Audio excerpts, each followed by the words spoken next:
मी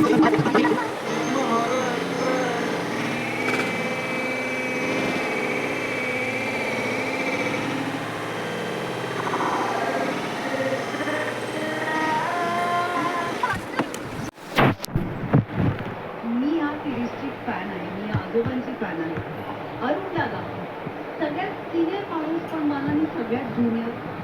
आणि आम्ही हा शो सुरू झाल्यापासून कन्सिस्टंटली चांगला परफॉर्मन्स करता अरुण दादा. Hats off you, we love you.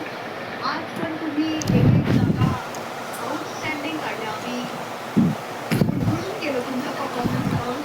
कविता, तू म्हणजे तू सोडत नाहीस यार. मला ती तुझी जिद्द फार आवडते. आणि 2-3 जागा नागमणी तर म्हणजे मेगा पंच होता. आणि मध्ये जे काही नाचला असं नागासारखा, आणि हा जो नाग होता तुझा, हा तो फार आवडला. मस्त परफॉर्मन्स.